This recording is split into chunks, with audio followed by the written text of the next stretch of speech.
നൃത്തശാല 1972 September 9 release ചെയ്ത ചിത്രമാണ് നൃത്തശാല. നിർമ്മാണം ശോഭന പരമേശ്വരൻ നായർ. തിക്കൊടിയൻ്റെ കഥയ്ക്ക് തിരക്കഥാ സംഭാഷണം എസ്.എൽ. പുരം സദാനന്ദൻ. ഗാനരചന പി. ഭാസ്കരൻ, ശ്രീകുമാരൻ തമ്പി. സംഗീതം വി. ദക്ഷിണാമൂർത്തി. ഗായകർ Yesudas, S. Janaki, P. Jayachandran, L R. Eeswari, K. P. Brahmanandan, B. Vasantha. Sreekumaran Thampi രചിച്ച പൊൻവെയിൽ മണിക്കച്ച എന്ന ഗാനം പ്രശസ്തമായി. അഭിനയിച്ച മുഖ്യതാരങ്ങൾ Nazeer, Jayabharathi, Ummer, Innocent, Adoor Bhasi, Jose Prakash, Sankaradi, Raghavan, Muthiah, Abbas, G. K. Pillai, Pala Thankam, Seema. Camera P. Dutt. സംവിധാനം എ. ബി. രാജ്. ഈ ചിത്രത്തിലെ ചില മാന്ത്രിക രംഗങ്ങൾ ചിത്രീകരിച്ചത് നടി വിധുബാലയുടെ അച്ഛനും പ്രശസ്ത മാന്ത്രികനുമായ പ്രൊഫസർ ഭാഗ്യനാഥിൻ്റെ സഹായത്തോടെയാണ്. നല്ലൊരു കഥകളി നടനായിരുന്നു ശേഖരപ്പണിക്കർ. ഇപ്പോൾ രോഗിയായി. പ്രശസ്തി മാത്രമേ കൈമുതലായി ഉണ്ടായിരുന്നുള്ളൂ. 3 പെൺകുട്ടികളുണ്ട്. മൂത്ത മകളെ ഒരു ചായക്കടക്കാരൻ വിവാഹം കഴിച്ചു. ചായക്കടക്കാരൻ്റെ പേര് പാച്ചുപിള്ള. അവർക്ക് 3-4 കുട്ടികളുമായി. രണ്ടാമത്തെ മകളായ പ്രിയംവദയെ ശേഖരപ്പിള്ളയുടെ സുഹൃത്തായ ഗോവിന്ദപ്പണിക്കരുടെ മകന് വിവാഹം കഴിച്ചു കൊടുക്കാമെന്ന് നേരത്തെ തന്നെ വാക്കു പറഞ്ഞു വച്ചിട്ടുള്ളതാണ്.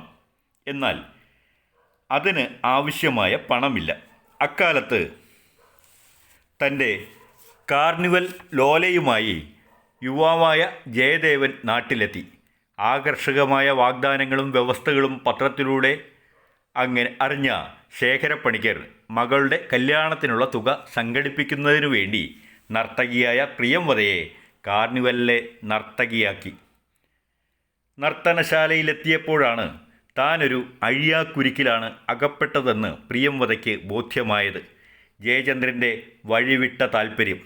അതിൽ നിന്നും കാർണിവലിലെ മാജിക്കുകാരനായ രാജേന്ദ്രൻ്റെ സഹായത്തോടെ രക്ഷപ്പെട്ടു നിന്നു. എന്നാൽ കാർണിവലിൽ നിന്നും പോരാമെന്ന് വച്ചാൽ ആദ്യമേ ഒപ്പിട്ട് നൽകിയ കരാറിലെ നൂലാമാല വ്യവസ്ഥകളിലും പെട്ടു നിൽക്കുകയാണ്. കാർണിവലിലെ പെൺകുട്ടികളെക്കുറിച്ച് അപവാദം പ്രചരിപ്പിക്കുന്നതിനിടയിൽ പ്രിയംവദയെക്കുറിച്ചും അപവാദങ്ങൾ പ്രചരിക്കാൻ തുടങ്ങി. അനുജത്തിയെക്കുറിച്ചുള്ള അപവാദങ്ങൾ അസഹനീയമായപ്പോൾ പാച്ചുപിള്ള ഭാര്യയെയും മക്കളെയും വീട്ടിൽ കൊണ്ടുചെന്നാക്കി. പ്രിയംവദയെ വിവാഹം ചെയ്യാൻ കാത്തിരുന്ന യുവാവ് അതിന് തയ്യാറില്ലെന്ന് അറിയിച്ചു. പരിഭ്രാന്തനായ ശേഖരപ്പണിക്കർ പ്രിയംവദയെ കാണാൻ കാർണിവലിൽ എത്തിയെങ്കിലും അയാളെ വരവേറ്റത് ചില അസൂയക്കാരായ കൂട്ടുകാരികൾ പറഞ്ഞ കള്ളക്കഥകളാണ്.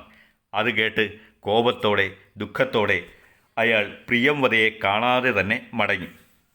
അച്ഛൻ വന്നിട്ട് തന്നെ കാണാതെ പോയതിലുള്ള ആശങ്കയോടെ പ്രിയംവദ വീട്ടിലേക്ക് എത്തിയെങ്കിലും കള്ളക്കഥകൾ വിശ്വസിച്ചിരുന്ന ശേഖരപ്പണിക്കർ അവളെ അടിച്ചിറക്കി. എല്ലാം തകർന്ന അവൾ ആത്മഹത്യയ്ക്ക് ശ്രമിച്ചു. അതിൽ നിന്നും മജീഷ്യനായ രാജേന്ദ്രൻ അവളെ രക്ഷിച്ചു, ആശ്വസിപ്പിച്ചു. താൻ വിവാഹം ചെയ്തു കൊള്ളാമെന്നവൻ പ്രിയംവദയ്ക്ക് ഉറപ്പ് നൽകി. പിന്നീട് രാജേന്ദ്രൻ്റെ ശ്രമഫലമായി പാച്ചുപിള്ളയും ശേഖരപ്പണിക്കരും തെറ്റിദ്ധാരണകളിൽ നിന്ന് മോചിതരായി. അവരുടെ വിവാഹത്തിന് സമ്മതിച്ചു. വിവാഹ തീയതിയും മുഹൂർത്തവും കുറിച്ചു. ക്ഷണക്കത്ത് അച്ചടിച്ചു. അതുമായി വിവാഹം ക്ഷണിക്കാൻ രാജേന്ദ്രൻ പോയി. കല്യാണത്തിനായി മകളെ വീട്ടിലേക്ക് കൂട്ടിക്കൊണ്ടുവരാൻ വേണ്ടി അച്ഛൻ വന്നിരിക്കുന്ന വിവരം ജയദേവൻ പ്രിയംവദയെ അറിയിച്ചു. പ്രിയംവദ അച്ഛനെ കാണാൻ ആകാംക്ഷയോടെ സന്തോഷത്തോടെ അച്ഛനിരിക്കുന്ന മുറിയിലേക്ക് ചെന്നു. എന്നാൽ പിന്നീട് സാവധാനം അവൾ പുറത്തേക്ക് വന്നത് ചോര പുരണ്ട കത്തിയുമായാണ്. അവൾ ഒരാളെ കൊന്നിരിക്കുന്നു. തുടർന്ന് ആകാംക്ഷാഭരിതവും സംഘർഷകരവുമായ ജീവിത മുഹൂർത്തങ്ങളാണ് നൃത്തശാല സിനിമയിൽ ഉള്ളത്. ജീവിതം തന്നെ ഒരു നടനശാലയായി മാറുന്നു.